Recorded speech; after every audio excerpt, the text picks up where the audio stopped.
I decided to make a surprise visit to our beach house. The new caretaker blocked the gate and laughed when I introduced myself. "Ma'am, stop lying. The boss's wife is inside with him right now." He pointed to the garden, and I finally realized who it was. That's when I smiled, adjusted my sunglasses, and decided to play along. "I'm glad to have you here.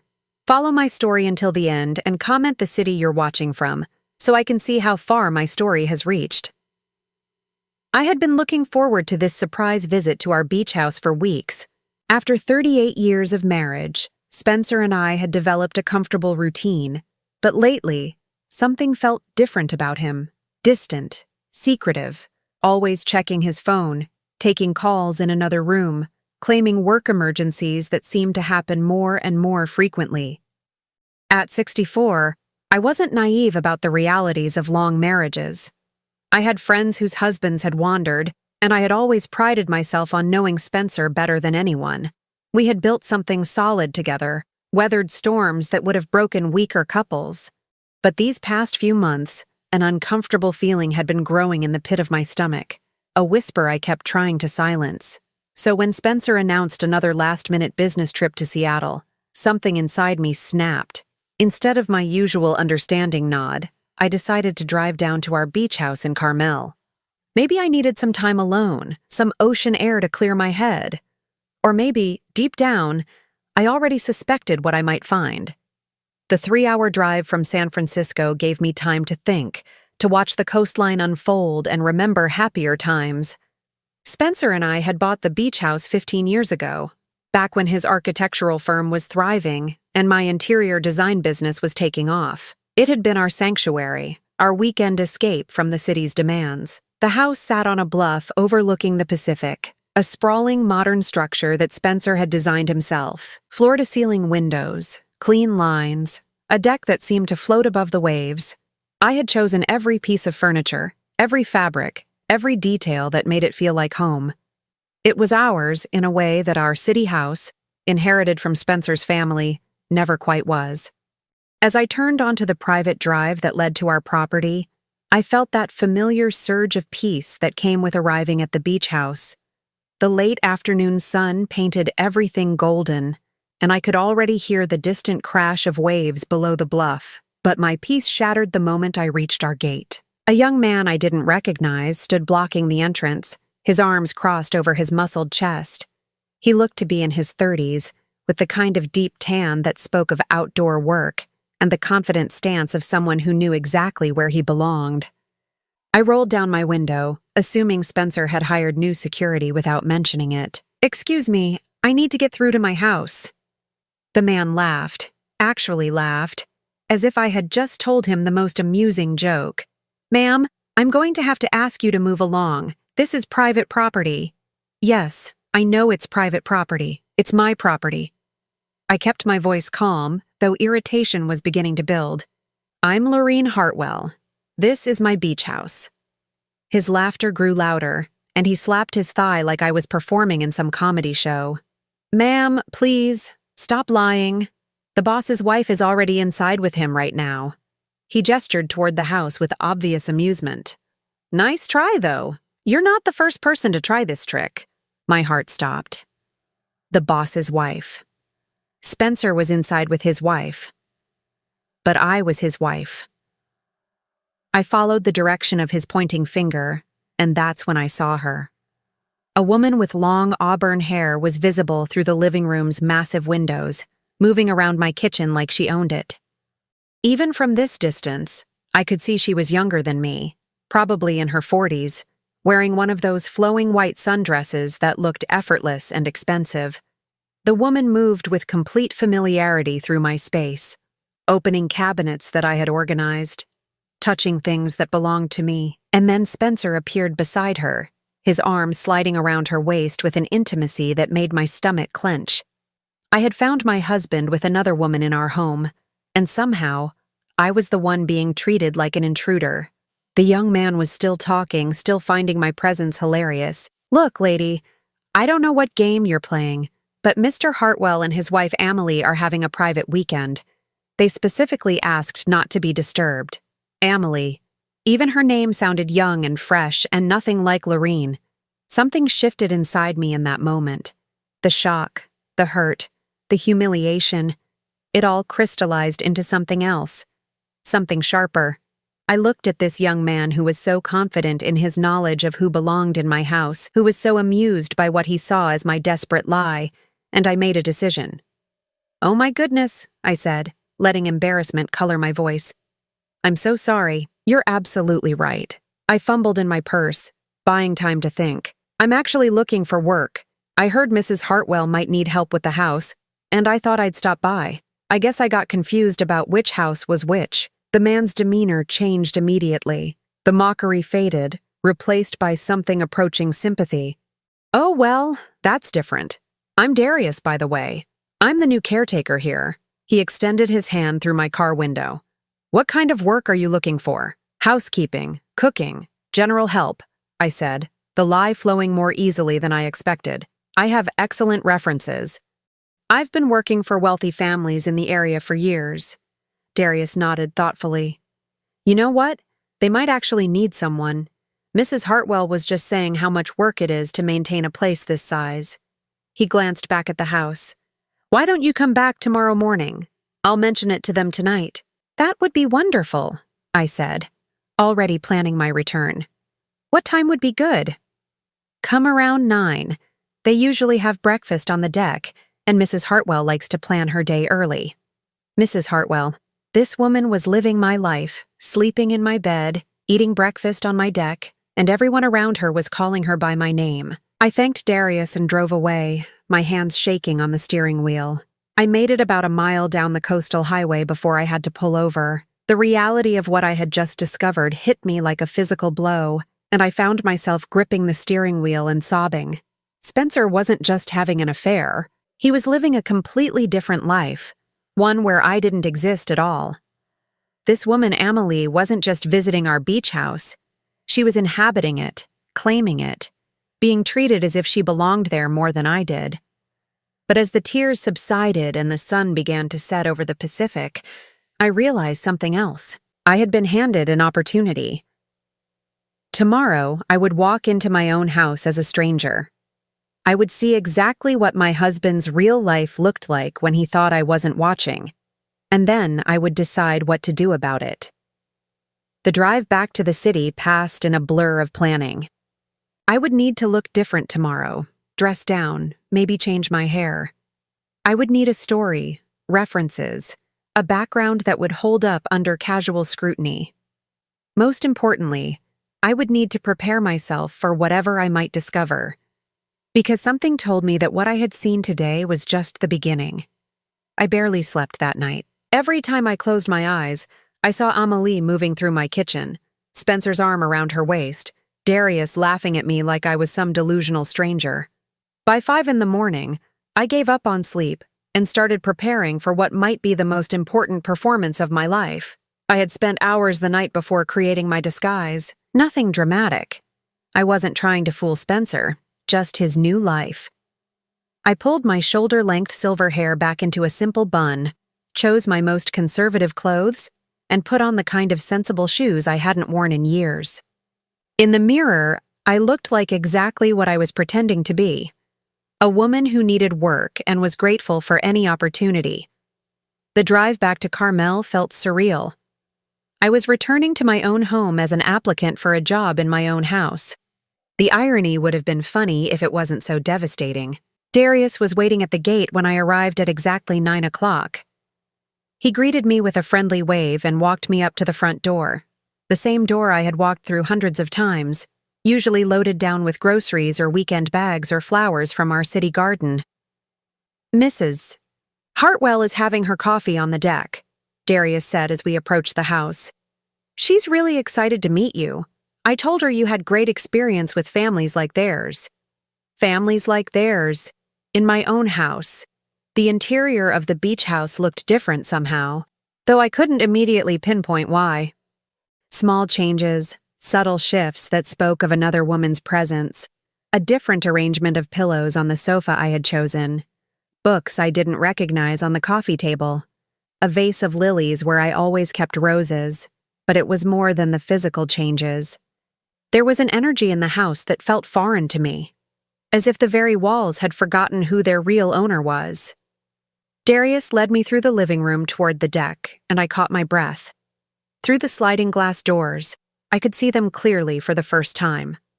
Spencer sat at our outdoor dining table, reading what looked like architectural plans. He wore the navy polo shirt I had bought him for his birthday last year, and his gray hair was tousled in that way that meant he had just woken up. He looked relaxed, content, completely at ease, and beside him sat Amelie. Up close, she was even more striking than I had realized. She looked to be in her early 40s, with that kind of effortless beauty that didn't require much makeup or elaborate styling.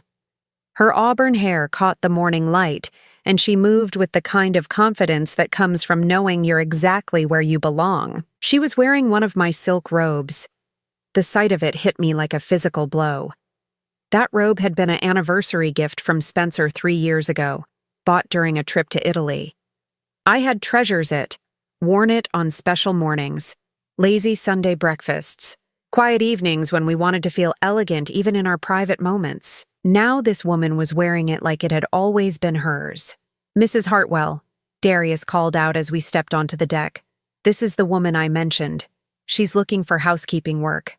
Amelie looked up with a brilliant smile that seemed genuinely warm. "How wonderful! Please sit down. Would you like some coffee?" I sat at my own patio table, looking at my own view of the Pacific, being offered coffee by a woman wearing my robe in my house. "That would be lovely, thank you." Spencer glanced up briefly from his plans, gave me the kind of polite nod he might offer any service person, and returned to his work. No recognition, no concern. I was completely invisible to him, just part of the background of his new life. "I'm Amelie," the woman said, pouring coffee from the pot I had bought at a pottery shop in Mendocino. "And this is my husband Spencer." Her voice carried a slight southern accent that made everything sound musical. "Darius tells me you have experience with houses like this one. My husband." She said it so naturally, with such casual ownership, that I almost corrected her before catching myself. "Yes, ma'am. I've been working for families in Carmel and Monterey for about 20 years. The lie came easily now. I specialize in maintaining luxury properties, especially ones with ocean exposure. The salt air can be tough on furnishings and fixtures. I should know. I had spent 15 years learning how to protect this house from the elements." Amelie nodded enthusiastically. "That's exactly what we need. This house requires so much attention, and I want everything to be perfect." She gestured around the deck with obvious pride. "Spencer designed it himself, you know. He's an architect." "I know," I wanted to say. "I lived through every phase of construction, every late-night revision, every moment of his obsession with getting the angles just right to capture the morning light. It's beautiful," I said instead. "He has excellent taste." Spencer looked up at the compliment, finally focusing on me for a moment. "Thank you. It's taken years to get it exactly right." He glanced at Amelie with obvious affection. "My wife has been instrumental in making it feel like home." "My wife?" The words felt like individual knife wounds. Amelie beamed at him, then turned back to me. "We're here most weekends now, and I'm hoping to spend even more time here soon. Spencer's business is doing so well that he might be able to work remotely more often." I almost laughed at the absurdity. Spencer's business was doing well because I had helped build it, had managed the finances and marketing for years while he focused on design. Now this woman was casually discussing my husband's success, as if she had played any role in creating it. "What would you need me to do?" I asked, forcing my voice to remain professional. "Everything, really," Amelie said with a light laugh. "Cleaning, laundry, meal preparation when we're here, maybe some grocery shopping, organizing, general maintenance of the house's condition." She paused, considering. "Would you be available to live in during the weeks when we're here? There's a small apartment above the garage that we could make available." Live in. She wanted me to live in my own house as her employee. I could make that work, I heard myself saying. "Wonderful." Emily clapped her hands together like a delighted child. When could you start? Immediately, if you need me to. Spencer looked up again, and for a terrifying moment, I thought he might recognize me. But his gaze passed over me with the same indifference he might show a piece of furniture. Sounds good, he said absently. Darius can show you around, help you get settled. And just like that, I was hired to work in my own house for my husband and his mistress. The next hour passed in a surreal tour of my own home. Darius showed me the layout as if I had never seen it before, explaining where things were kept, how various systems worked, what Spencer and Amelie's preferences were. Mr. Hartwell likes his coffee strong, and Mrs. Hartwell prefers tea in the afternoons. He told me as we stood in my kitchen. They usually eat breakfast on the deck when the weather's nice. Mrs. Hartwell is trying to eat healthier, so lots of fresh fruit and vegetables. I nodded and took mental notes, learning about my husband's life as if I were a stranger, which apparently I was. The guest apartment above the garage had been Spencer's office during construction, then a storage space for beach equipment. Now it had been converted into basic living quarters. A bed, a small kitchenette, a bathroom with a shower. It was clean and functional, but painfully impersonal. Mrs. Hartwell had this set up last month, Darius explained. She said they might need live-in help eventually. So this had been planned. Amelie had been preparing for a housekeeper, preparing to establish herself more permanently in what she clearly saw as her home. It's perfect, I told Darius, looking around the small space that would now be my home while strangers lived in my real home below.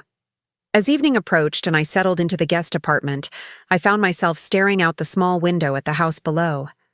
I could see Spencer and Amelie through the dining room windows, sharing dinner at the table where I had celebrated birthdays, anniversaries, quiet Sunday mornings. They looked happy, comfortable, like a couple who belonged together. And I was watching it all from the outside, like some ghost of my own life. But as I prepared for bed in this strange exile, I realized something important. I wasn't just watching anymore. I was inside their world now, invisible, but present.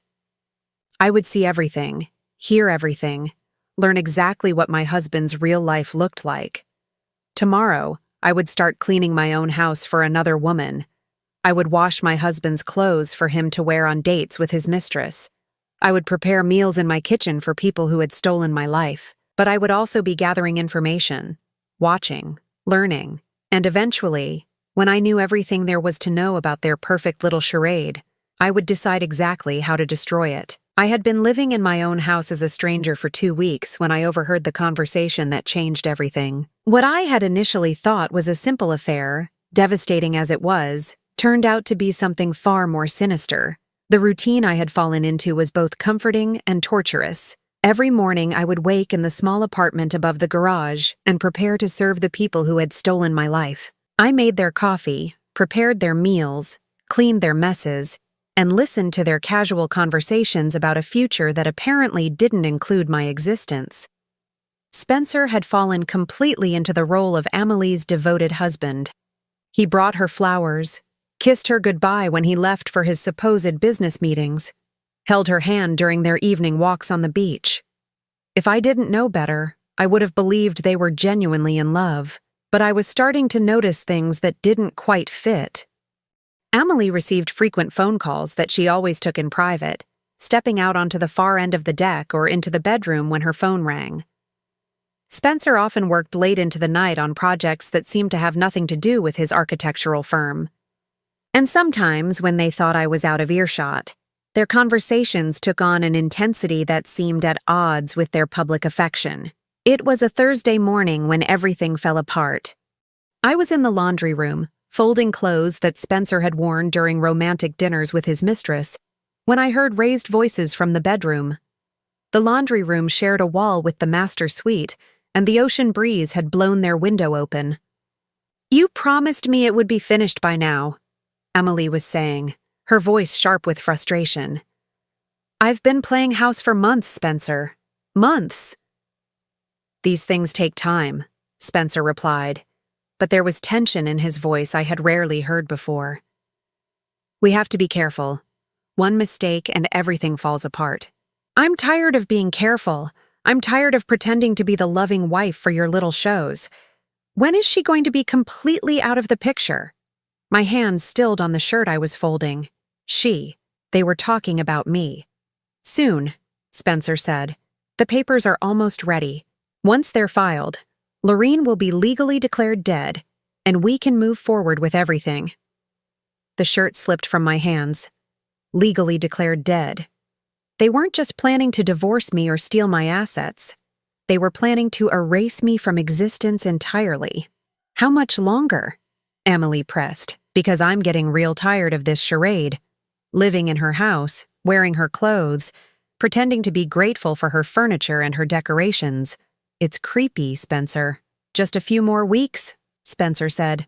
The life insurance money will come through once the death certificate is processed. Then we can sell this place, sell the city house, liquidate everything. We'll have more than enough to start fresh somewhere else. Life insurance money. They had taken out a policy on my life and were planning to collect it.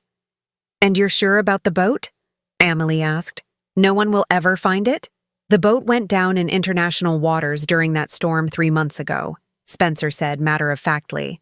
Tragic accident. Lorene always was a terrible sailor, never should have gone out alone.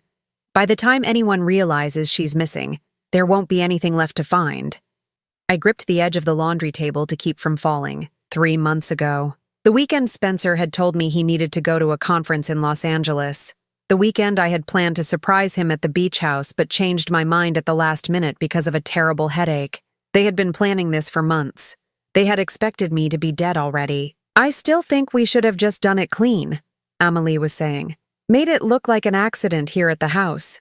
All this elaborate planning with boats and storms. This way is safer, Spencer interrupted. No investigation, no questions about who might have wanted to hurt her. Just a middle-aged woman who made a bad decision to go sailing alone. And if someone gets suspicious? If they start asking questions about where she is? Who's going to ask? Spencer's voice was cold, matter-of-fact. Lorene doesn't have any close friends. Her sister lives in Europe and they barely talk.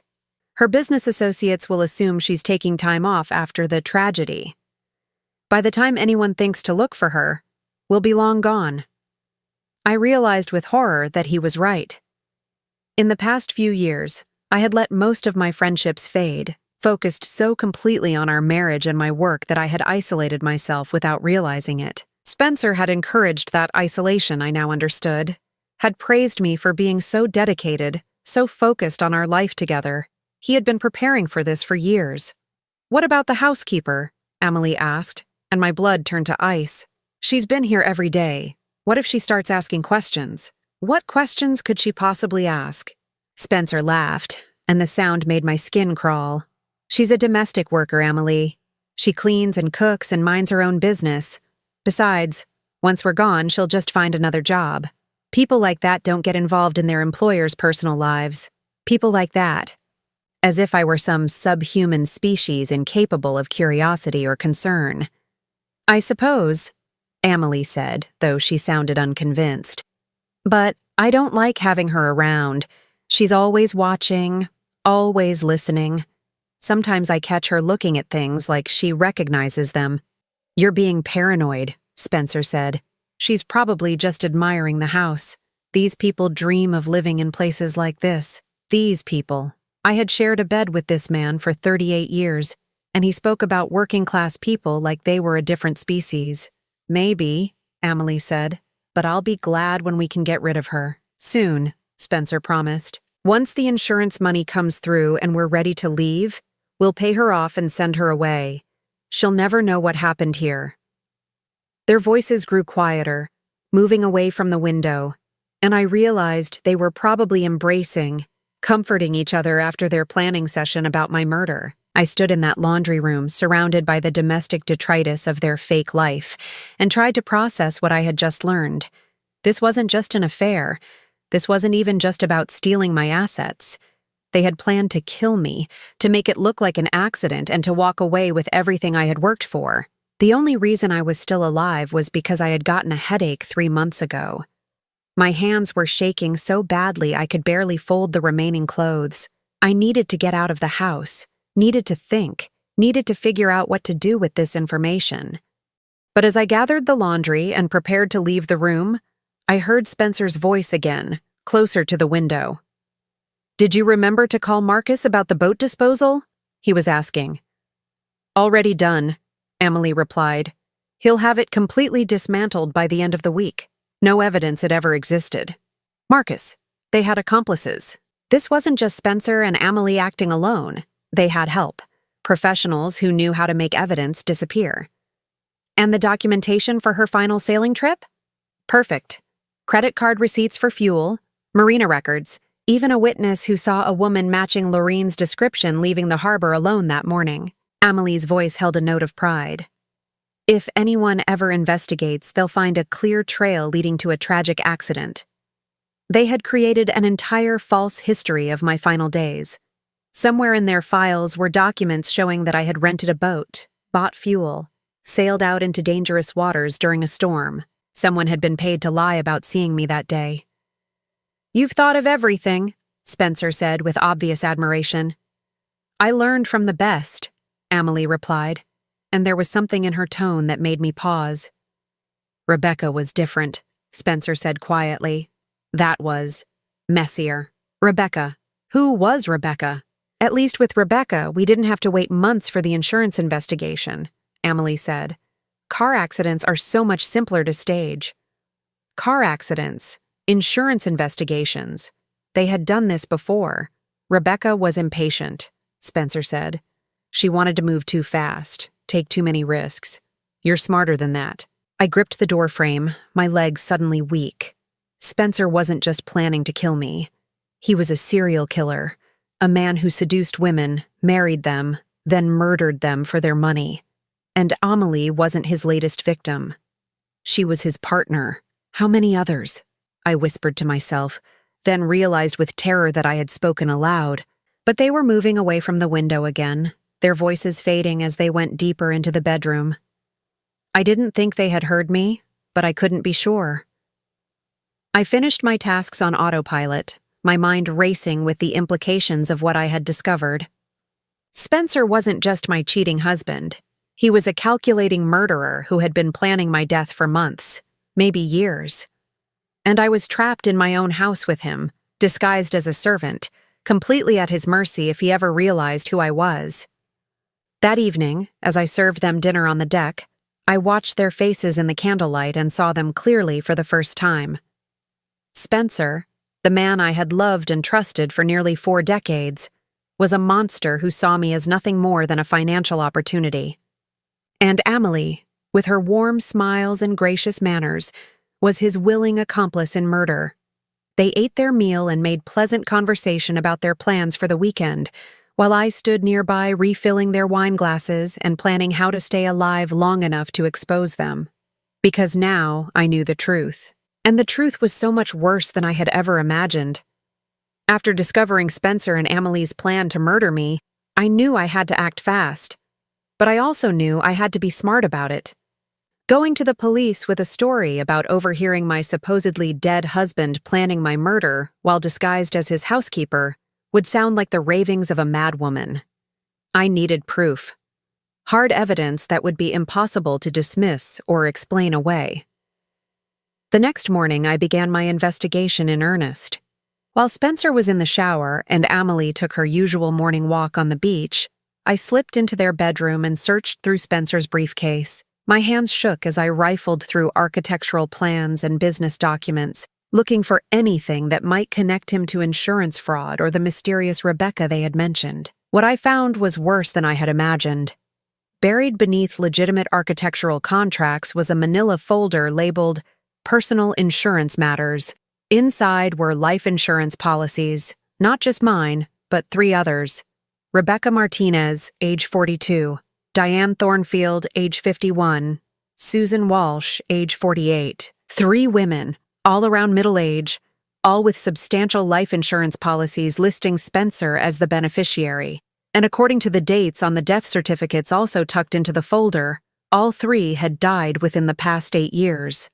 Rebecca Martinez had died in a car accident in Oregon 5 years ago. Diane Thornfield had drowned in a sailing accident off the coast of Santa Barbara 3 years ago.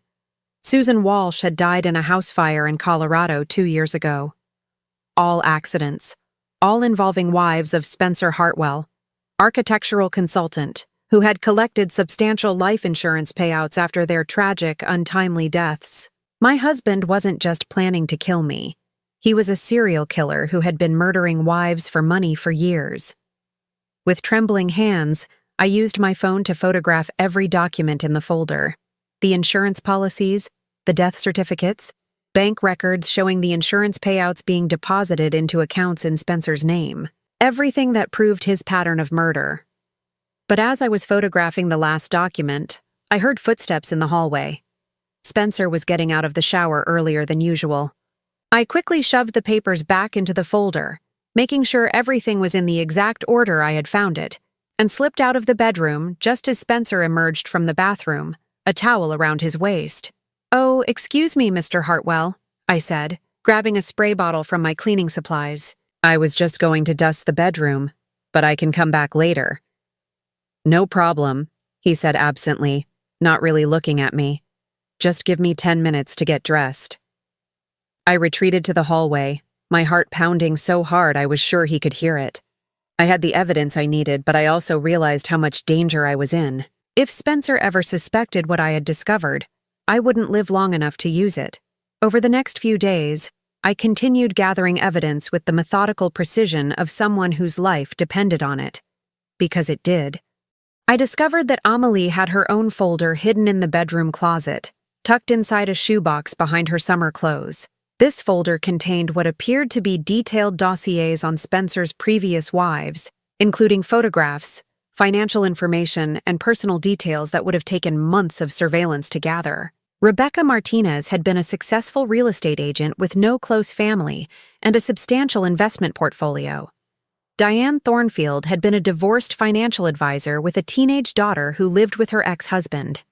Susan Walsh had been a widow with grown children who lived across the country.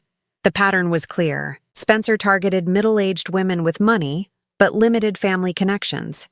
Women who wouldn't be missed immediately, whose deaths wouldn't generate intensive investigations. And at the bottom of Amelie's folder was a dossier on me. Seeing my own life reduced to bullet points on a target assessment was surreal and terrifying. Laureen Hartwell, age 64, interior designer, estimated net worth $1.2 million.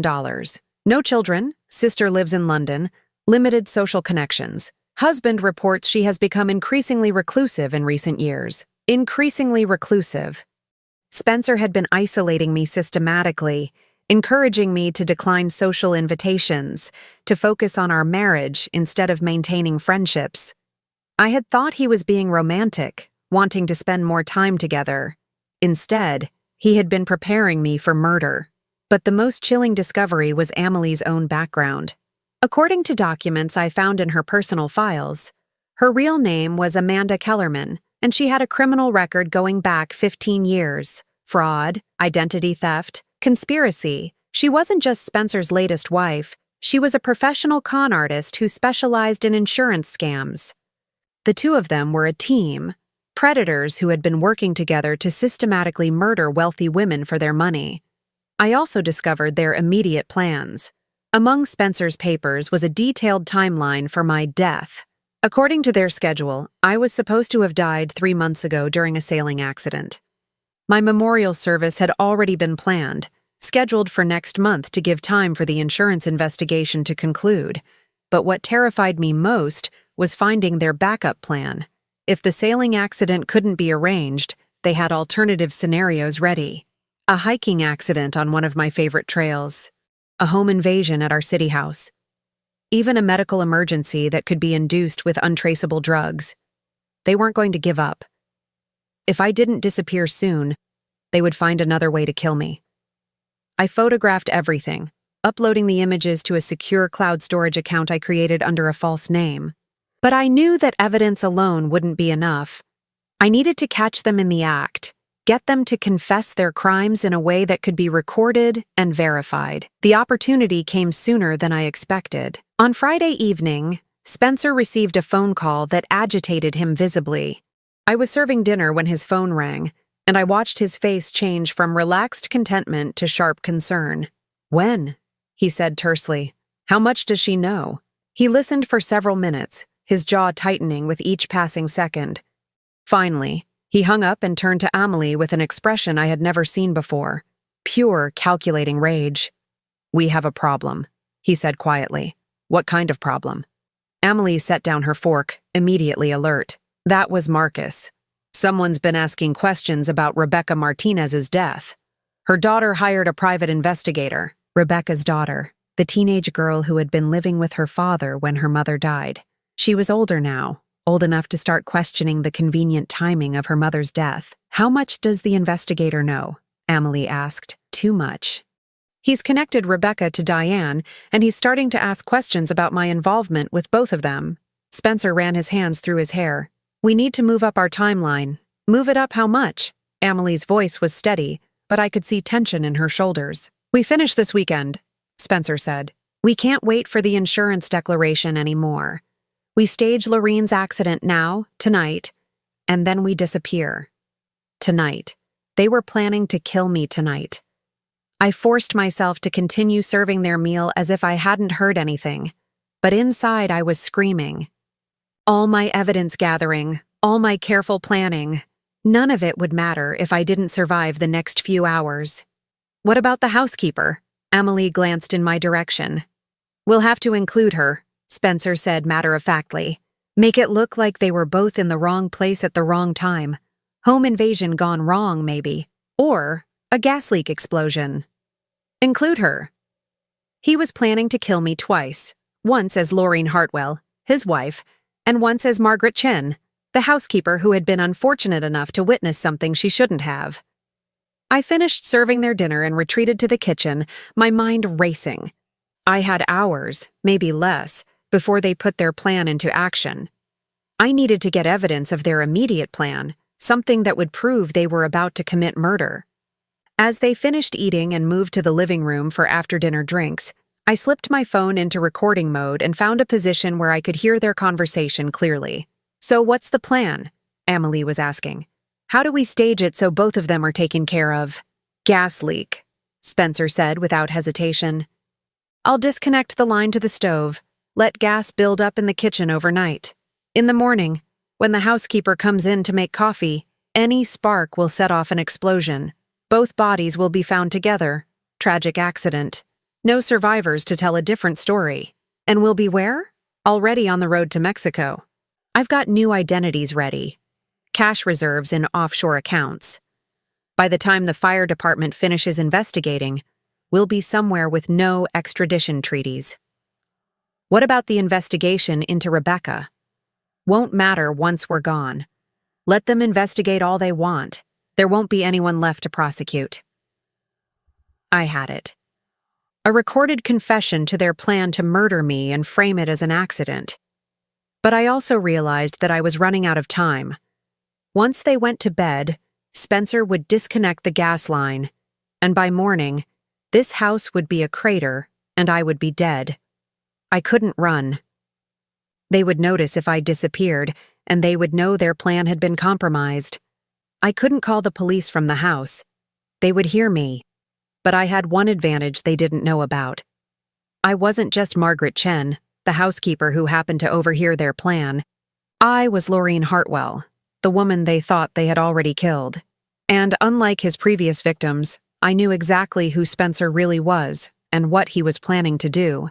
Tomorrow, if I survived the night, I would stop being a victim and start being a predator. Tonight, I had to make sure I lived long enough to destroy them both. I had 6 hours until dawn.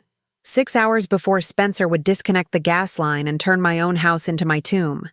6 hours to orchestrate the most important performance of my life.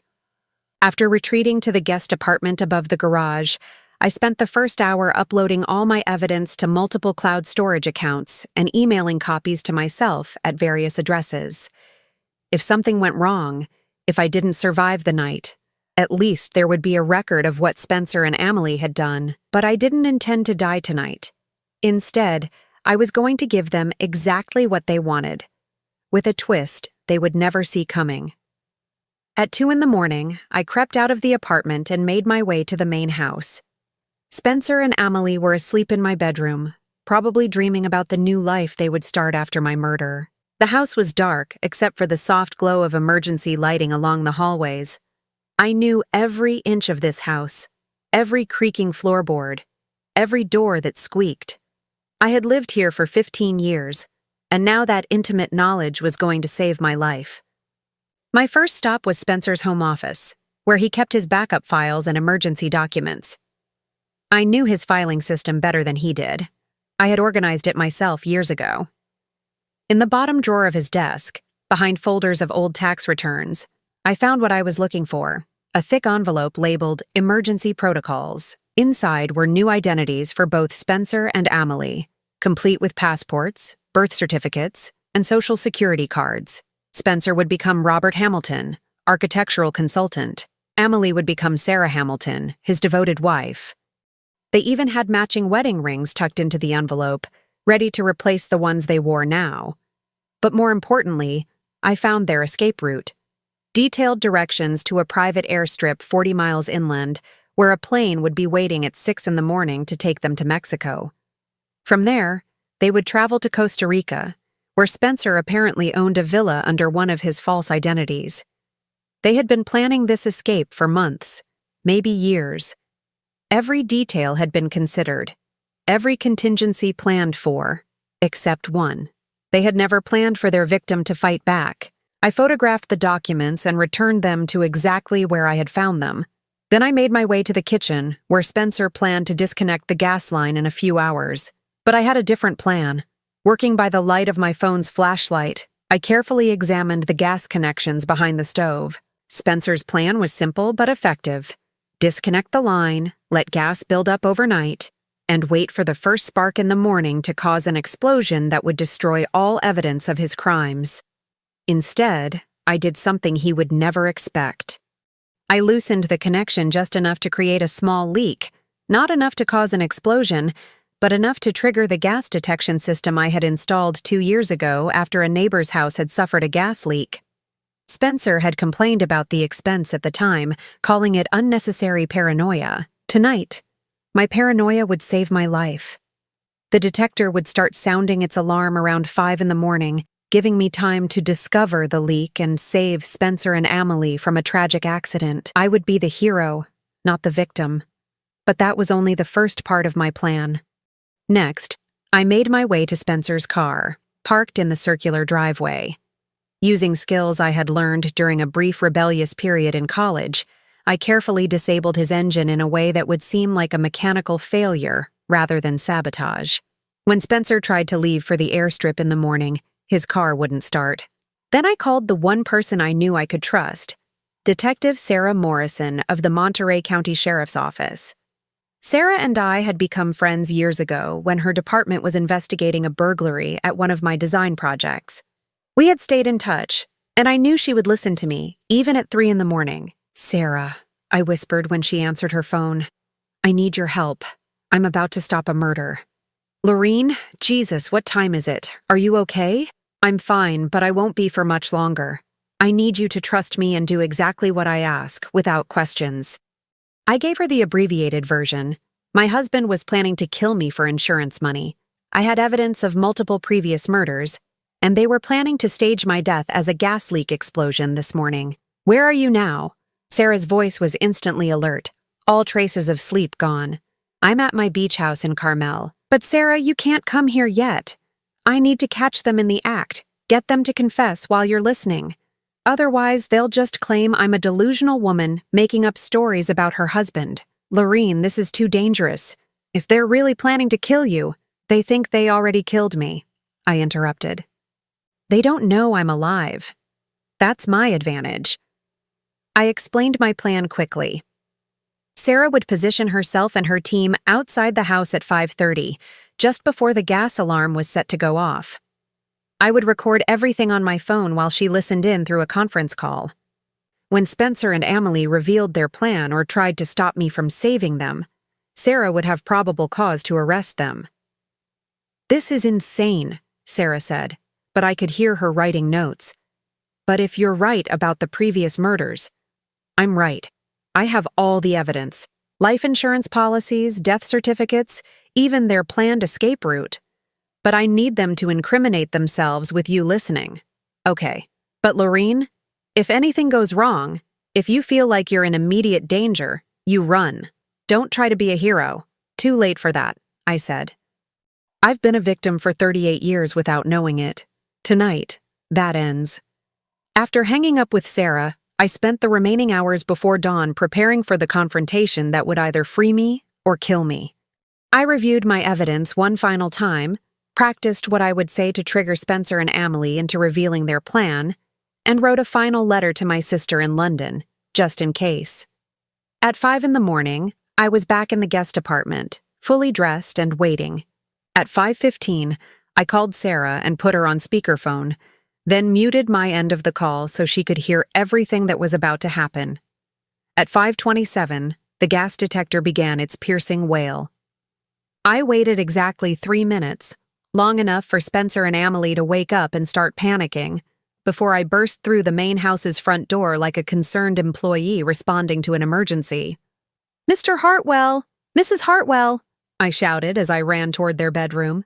"There's a gas leak! We need to evacuate immediately!" I found them in the hallway, Spencer pulling on clothes while Amelie stood frozen in her nightgown, her face pale with what looked like genuine terror. "What's happening?" Spencer demanded. "Gas leak in the kitchen," I said breathlessly. "The alarm woke me up. We need to get out of the house right now before it explodes." I started shepherding them toward the front door, but Spencer suddenly stopped. "Wait," he said, his expression changing. "How did you know to check the kitchen?" "The alarm system shows which sensor triggered the alert," I lied smoothly. "Come on, we need to leave now." But Spencer wasn't moving. Instead, he was staring at me with a look I had never seen before. Suspicious, calculating, dangerous. "Amelie," he said quietly, never taking his eyes off me, "doesn't this seem convenient to you? A gas leak? The night before we're supposed to leave?" Amelie looked between us, confusion evident on her face. "What are you saying?" "I'm saying maybe our housekeeper knows more than she's been letting on." The gas alarm continued its shrill warning, but Spencer seemed oblivious to the danger. All his attention was focused on me, and I could see the exact moment when suspicion crystallized into certainty. "You know what I think?" he said, stepping closer to me. "I think you've been listening to conversations you shouldn't have heard. I think you know exactly who we are and what we're planning. Mr. Hartwell, we really need to evacuate," I said, but my voice sounded strained even to my own ears. "No," Spencer said, his voice deadly calm. "I think we need to have a conversation first. About who you really are and what you think you're going to do with whatever you think you know." The mask was slipping. The charming, sophisticated architect was disappearing, revealing the cold-blooded killer underneath. "Spencer, what are you doing?" Amelie demanded. "The house could explode." "The house isn't going to explode," Spencer said, still staring at me. "Because there isn't really a gas leak, is there? You disconnected the alarm system and triggered a false alert." He was wrong about the method, but right about my intention. And now I was trapped in a room with two killers who knew I was a threat to them. "I think," Spencer continued, "it's time you told us who you really are. Because I'm starting to suspect that Margaret Chen isn't your real name." This was it. The moment I had been planning for. The moment when everything would either fall into place or fall apart completely. I took a deep breath, straightened my shoulders, and looked Spencer Hartwell directly in the eyes. "You're right," I said quietly. "Margaret Chen isn't my real name." Spencer smiled triumphantly, but his expression changed to confusion when I continued. "My real name is Lorene Hartwell, and you're my husband." The silence that followed was broken only by the continued wailing of the gas alarm. Spencer's face went white, then red, then white again. Amelie gasped and took a step backward. "That's impossible," Spencer whispered. "Lorene is dead." "No," I said, allowing all my rage and pain to show in my voice. "Lorene was supposed to be dead. But your plan failed, Spencer. I'm very much alive, and I know everything." Spencer's hand moved toward his pocket, and I realized he might be carrying a weapon, but before he could act, Amelie grabbed his arm. "Spencer, the gas," she hissed. "If she's telling the truth about who she is, then she really did trigger a gas leak. We need to get out of here." "She's lying," Spencer snarled. "She's just some crazy woman who's been spying on us." "Really?" I said. "Then how do I know about Rebecca Martinez? How do I know about Diane Thornfield and Susan Walsh? How do I know about your planned escape to Costa Rica this morning?" Spencer's face crumpled with the realization that I did indeed know everything. "You've been busy," he said slowly. "But it doesn't matter. You're still going to die tonight. We'll just have to make it look like you tried to blackmail us and things went wrong."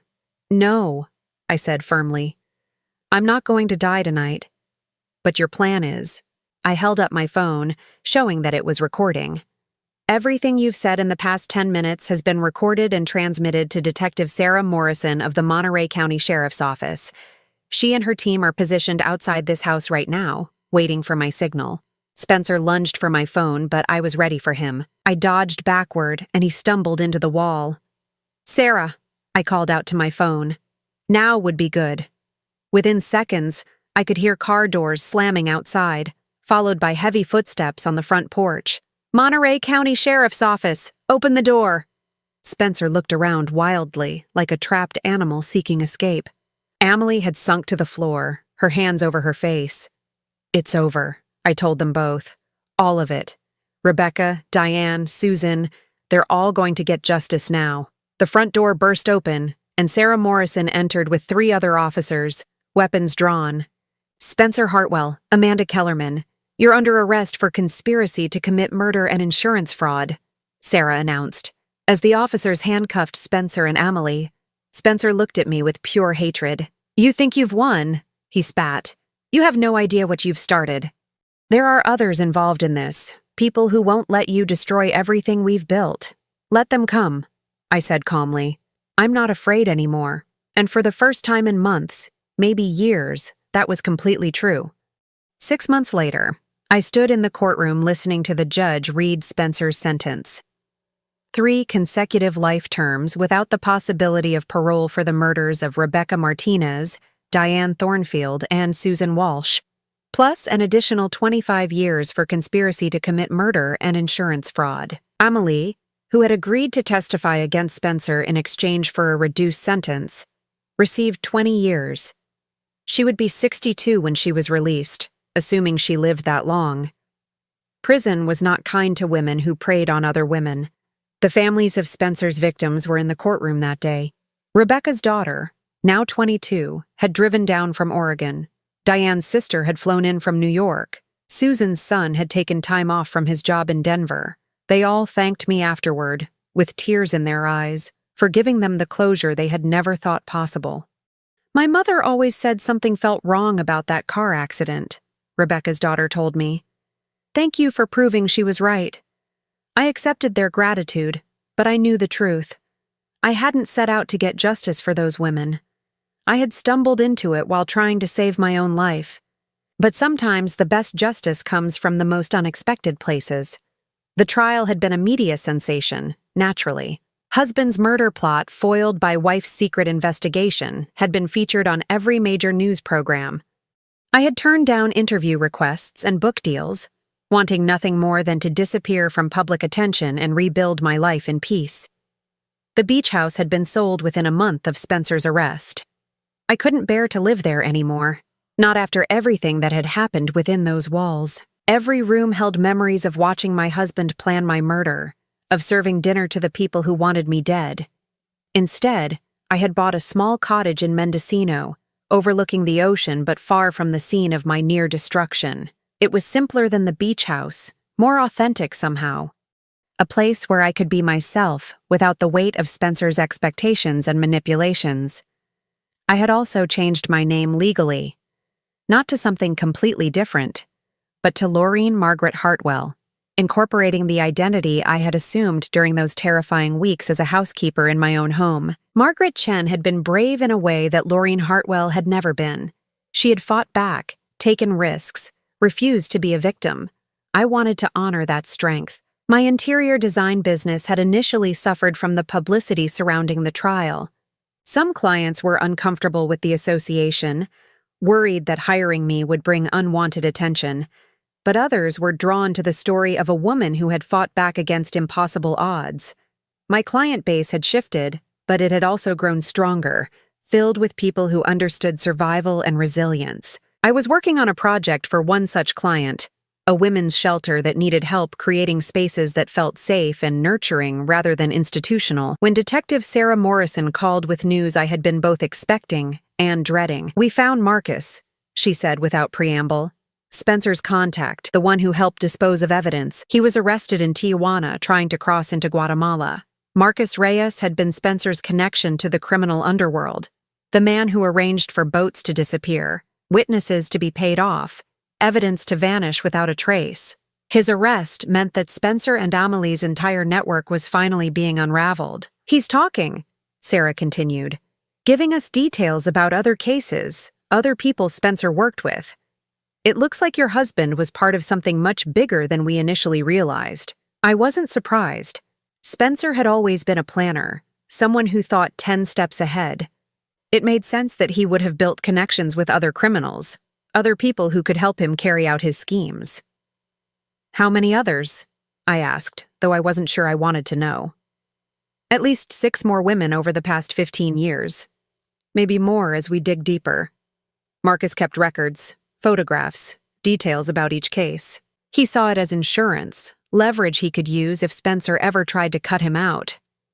6 more women, 6 more families who had lost mothers, daughters, sisters to Spencer's greed. 6 more cases where justice had been delayed but not denied.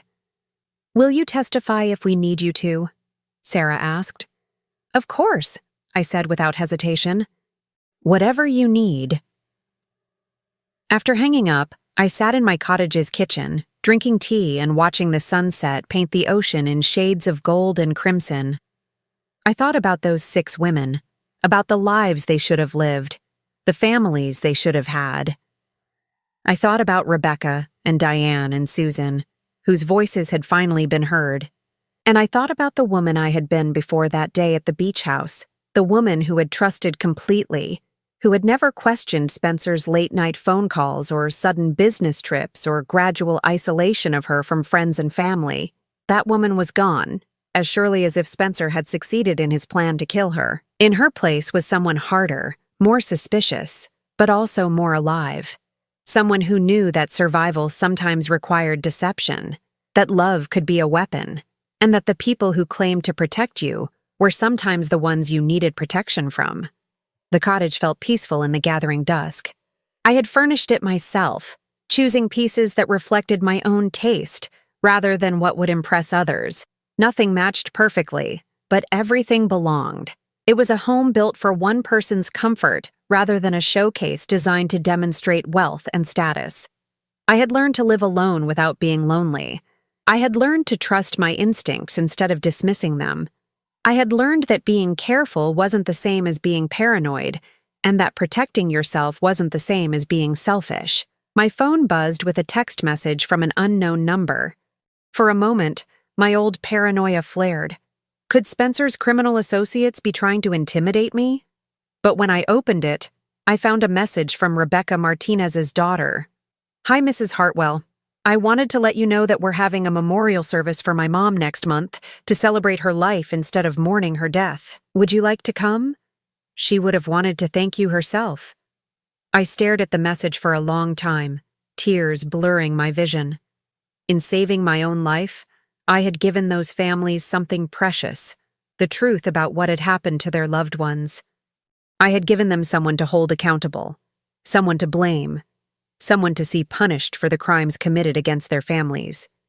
But more than that, I had given them proof that their instincts had been right. Rebecca's daughter had always suspected her mother's death wasn't really an accident. Diane's sister had questioned why her sister would go sailing alone during a storm. Susan's son had wondered why his mother's house fire had started in a room she never used. They had all doubted the official stories, but they had been told they were being paranoid. that they were looking for someone to blame because they couldn't accept that accidents sometimes happen to good people.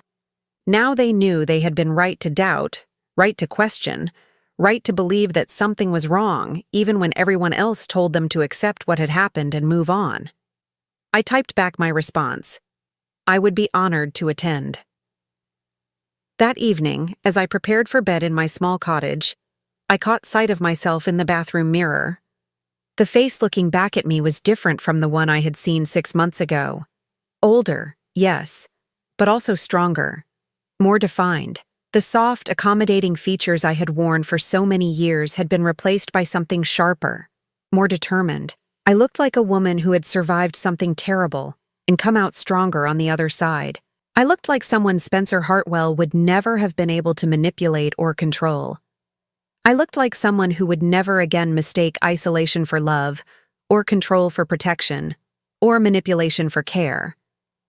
I looked like myself, finally and completely myself, for the first time in 38 years. Outside my bedroom window, I could hear the ocean waves rolling against the shore, endless and rhythmic and peaceful.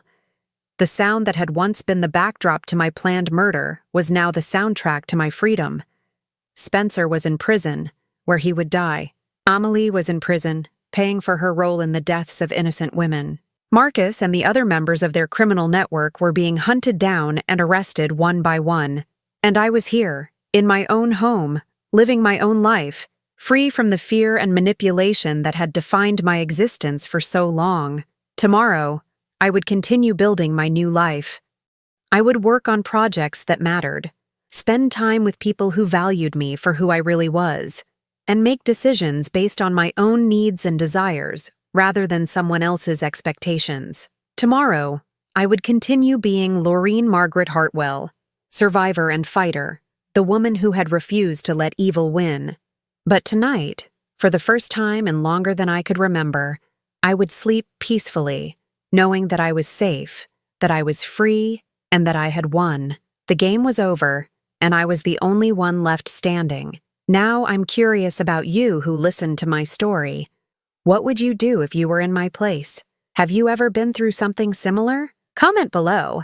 And meanwhile, I'm leaving on the final screen 2 other stories that are channel favorites, and they will definitely surprise you.